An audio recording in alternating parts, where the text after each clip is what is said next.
Published 0601 EDT, the 18th of September 2017. Updated 0657 EDT, the 18th of September 2017. 5 games in, and it is only alphabetical order separating the two Manchester clubs, City and United, at the top of the Premier League title. The much-anticipated showdown between Pep Guardiola and Jose Mourinho appears to have dawned at long last. After 5 assignments, the record is identical: 4 wins, 1 draw, 16 goals scored, 2 conceded. It is early days, of course, and Chelsea are within 1 victory of the two Manchester clubs, while Tottenham also lie in wait, but there is an unmistakable sense that the major players in the title race this season will come from the North West. Here Sportsmail outlines the respective strengths and potential weaknesses of Guardiola's City and Mourinho's United. Only alphabetical order separates Manchester United and their local rivals Manchester City. The two sides have 4 wins and 1 draw from their opening 5 Premier League matches. Both Pep Guardiola and Jose Mourinho have a plethora of talented players at their disposal. Squads both sides are now blessed with a staggering depth of quality in attacking positions.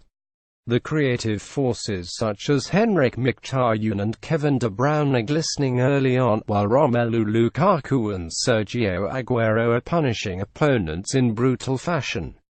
Guardiola was able to introduce Leroy Sane, Bernardo Silva and Ilkay Gundogan from the bench at Watford, while Anthony Martial, Ander Herrera and Jesse Lingard influenced the flow of the game for Mourinho's United ran riot late on at Old Trafford.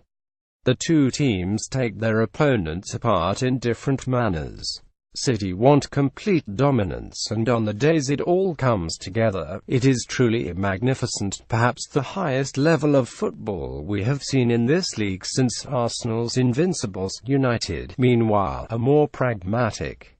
They are prepared to bide their time before pulling away late on, as they have done against West Ham, Swansea, Leicester and again on Sunday against Everton. Anthony Martial came off the bench to help a strong United squad beat Everton on Sunday. City, too, could call on the likes of Ilkay Gundogan pictured and Leroy Sane from the bench. The remaining question mark about City is whether the defence will hold out and if Nicolas Otamendi and John Stones can forge a strong partnership. Vincent Kompany, sadly, is back on the treatment table. Over the past week, which has seen City score 15 and concede 0 in 3 games against Liverpool, Feyenoord and Watford, the pair have been strong, allowing City's opponents a total of 5 shots on target. Yet many opponents will feel a vulnerability is there to be exposed, particularly in behind Otamendi. Some City fans may also be concerned by the dependence on Fernandinho, whose role in front of the back four is so essential to offer some semblance of balance to this top-heavy City side. Much will depend on Gundogan's return, particularly as Yaya Touré appears to have a reduced role this season.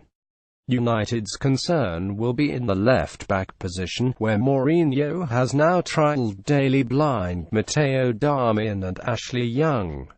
All three have their own virtues, but none appears capable of making the position their own. Luke Shaw is close to a return, and Mourinho must hope he finally discovers a degree of consistency after a hellish period of injuries. There remains a question mark over City's defence and the quality of Nicolas Otamendi. Right, Ashley Young, Daley Blind and Matteo Darmian have all been used at left-back by Mourinho. Coming fixtures, United will be hopeful of ending this period of fixtures top of the pile ahead of the international break. United travel to Southampton next week, who are finding goals hard to come by at their own ground before hosting Roy Hodgson's Crystal Palace. City, for their part, have Palace at home next week before visiting Chelsea. Guardiola spoke on Saturday of his side having taken forward steps at the start of this season, but also insisted a visit to Stamford Bridge would prove the acid test of the credentials. Title-winning experience who know that Mourinho is the master of navigating a title race. It usually follows the pattern of a fast start, and every time a Mourinho team has been top at Christmas, they have gone to win the title. It's happened 7 times. Guardiola, of course, has lifted La Liga titles and the Bundesliga, but the Premier League has its unique quirks late on in a season, and Mourinho's experience of 3 titles with Chelsea may help United over the line. 7 United players have previously won a Premier League title compared to 5 at City, but there is no shortage of domestic title winners abroad in either squad. Zlatan Ibrahimovic's return will give United further high-pressure know-how. Mourinho is a master at navigating title races, while Guardiola is still to win the Premier League. What about the challenges? Some caution is needed for both United and City. United were top of the league after 3 games last season, but slumming it in 6th place by December. City, meanwhile, won the first 6 but then only 3 of the next 9 in the top flight, including defeats by Chelsea, Leicester and Tottenham, as teams came to terms with the way of playing. This offers hope for the chasing pack, and Antonio Conte will remember that his side made a sluggish start last season before embarking on a storming run of form in the autumn months to pull clear of the rivals.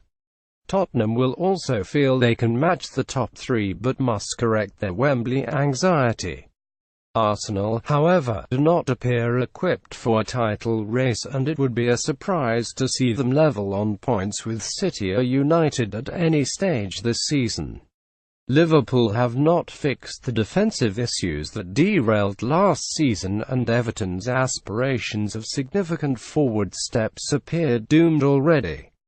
Chelsea are only 1 win off the top of the table, but Arsenal do look equipped to challenge.